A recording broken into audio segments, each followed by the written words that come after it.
जैसे ही प्रत्युषा ने अपनी चमचमाती गाड़ी से आर्यन को कॉलेज के गेट पर छोड़ा, वो एक पल के लिए रुकी, आर्यन की तरफ देखा, कुछ कहना चाहा, लेकिन फिर बिना कुछ बोले कार आगे बढ़ा दी। गाड़ी की रफ्तार के साथ उसकी आंखों में कुछ अनकहे जज्बात भी पीछे छूट गए। आर्यन कुछ देर यूं ही खड़ा रहा, फिर जैसे ही जेब में हाथ डाला, उसे याद आया कि उसका फोन तो विनय और उसके बॉडीगार्ड से भिड़ंत के दौरान टूट चुका था। दिल्ली की गर्म दोपहरी में फोन के बिना खुद को अधूरा महसूस करता हुआ वो सीधे शहर के सबसे प्रीमियम मोबाइल शोरूम की तरफ बढ़ गया, स्टेलर मोबिटेक एक्सपीरियंस सेंटर। ये कोई आम शोरूम नहीं था, बल्कि एक लग्जरी हाईटेक टावर था। 5 मंजिला कांच की इमारत, जिसकी फ्रंट में चमचमाती ऑटोमेटिक स्लाइडिंग डोर थी और अंदर घुसते ही एसी की ठंडी हवा और लेजर लाइटिंग वाला हाई क्लास माहौल था। ग्राउंड फ्लोर पर वेलकम डेस्क थी, जहां रिसेप्शनिस्ट प्रोफेशनल मुस्कान लिए खड़ी थी और चारों ओर आर्मानी सूट में सिक्योरिटी गार्ड्स तैनात थे। पहली, दूसरी और तीसरी मंजिल पर हर इंटरनेशनल ब्रांड के मोबाइल डिस्प्ले पर थे। IPhone, Samsung Galaxy Fold, OnePlus, Huawei, Vertu तक सब ब्रांड्स की लेटेस्ट रेंज मौजूद थी। आर्यन ने हर एक डिवाइस को गौर से देखा, लेकिन शायद वो किसी दिखावे या फीचर से इंप्रेस होने वाला नहीं था। 3 फ्लोर नापने के बाद वो लिफ्ट में चढ़ गया और सीधे वीआईपी एक्सेस वाले फ्लोर, चौथी मंजिल पर पहुंच गया। यहां माहौल पूरी तरह बदल चुका था। हर चीज एक्सक्लूसिव लग रही थी। यहां मौजूद कस्टमर्स अमीरों की उस क्लास से थे, जिन्हें महंगे से महंगे सामान में भी अपनी पसंद के मुताबिक कस्टमाइजेशन चाहिए होता है। गोल्ड प्लेटेड फोन, डायमंड इनले और पर्सनल ब्रांडेड वर्जन, हर फोन किसी आर्ट पीस से कम नहीं था। अभी आर्यन फ्लोर पर आया ही था कि तभी एक कर्कश, घमंडी आवाज गूंजी। ओ, मुझे नहीं पता था कि अब भिखारियों को भी वीआईपी एरिया में घुसने दिया जाता है। आर्यन ने पीछे पलटकर देखा। सामने राज खड़ा था, कॉलेज का वही घमंडी रईस लड़का जो बाप के पैसों पर ऐंठता फिरता था। उसकी बाह में उसकी स्टाइलिश गर्लफ्रेंड रुचिका थी, जो दोनों हाथों में शॉपिंग बैग्स लिए थी और होठों पर उपहास की हंसी। राज ने आर्यन को ऊपर से नीचे तक घूरा और हंसते हुए बोला, क्या हुआ, रास्ता भटक गया? ये फ्लोर तेरी औकात से बाहर है। यहां से फोन तो छोड़, एक चार्जर खरीदना भी तेरी पहुंच से बाहर की बात है। आर्यन ने शांति से उसकी ओर देखा और बोला, औकात दिखाने का वक्त जब आता है तो जुबान बंद और निगाहें झुकी हुई होती है। राज ने ठहाका मारते हुए अपने हाथ में पकड़े फोन को लहराया। देखिए, कस्टम मेड आईफोन 10 लाख का है। और सुन, यहां के कई फोन इससे भी महंगे हैं। ऐसी चीजें देखी है कभी अपनी जिंदगी में? रुचिका ने मुंह सिकोड़ते हुए कहा, बेबी, इसे क्यों समझा रहे हो? इसने तो शायद कभी एटीएम से 10,000 एक साथ निकालने का भी मौका नहीं मिला होगा। अब आसपास के हाई प्रोफाइल ग्राहक भी मुड़कर देखने लगे। कुछ मुस्कुरा रहे थे, कुछ उसे अनचाहे की तरह निहार रहे थे। इन जैसे लोग बस घूमने आते हैं, खरीदने नहीं। एक अधेड़ व्यापारी अपनी बीवी से बोला।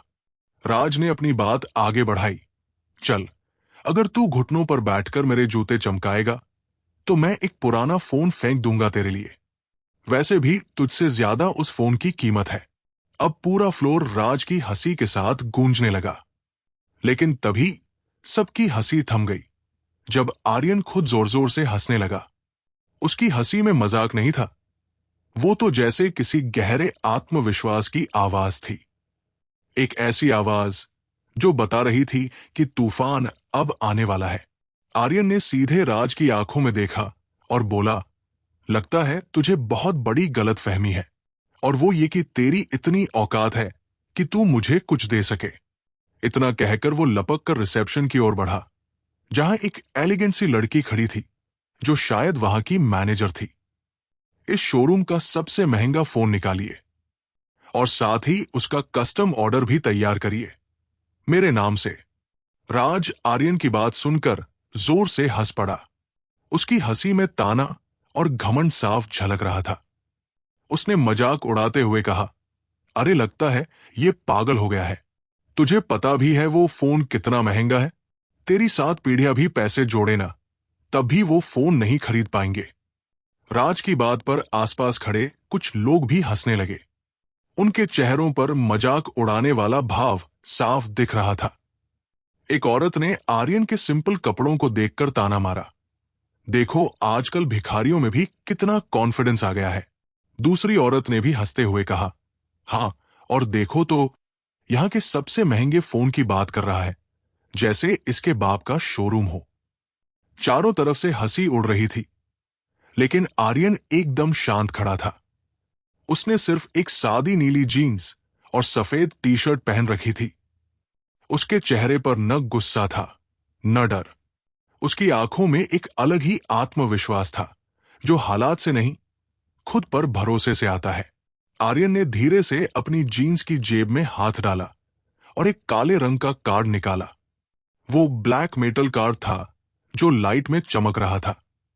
शोरूम की मैनेजर, जो एक स्मार्ट और प्रोफेशनल लड़की थी, जैसे ही उसने वो कार्ड देखा, उसकी आंखें चौड़ी हो गई।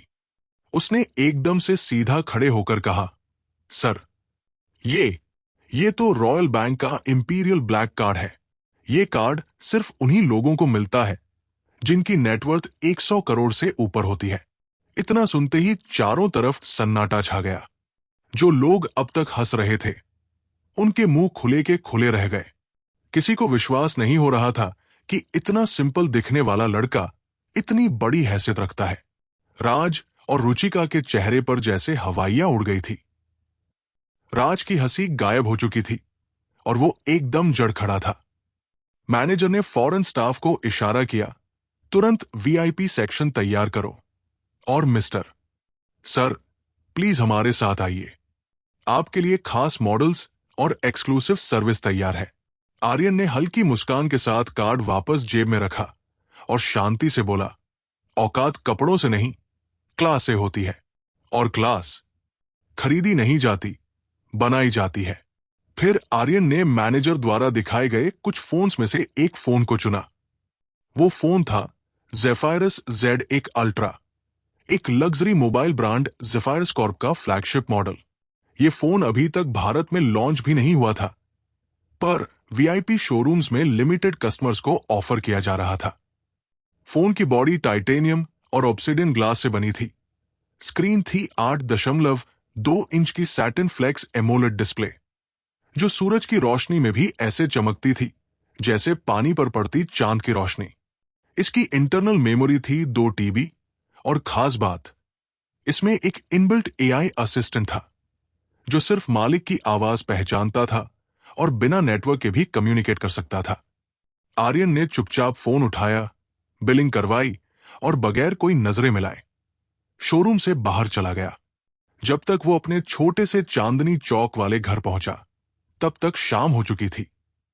शरीर थका हुआ था, दिमाग में हलचल थी, लेकिन चेहरे पर अजीब सी शांति। वो बिना कुछ खाए चुपचाप बिस्तर पर लेटा और कुछ ही मिनटों में गहरी नींद में चला गया। अगला दिन आर्यन की आंख दोपहर 12 बजे के करीब खुली। थोड़ी देर के लिए वो छत को घूरता रहा, जैसे सोच रहा हो कि अब अगला कदम क्या है। तभी उसका फोन बजा। वो कॉल था उसके पुराने डिलीवरी जॉब के मैनेजर का। फोन उठाते ही एक कर्कश आवाज आई, क्यों बे, बगैर काम के पैसे आने लगे हैं क्या? 2 दिन से दिख नहीं रहा तू।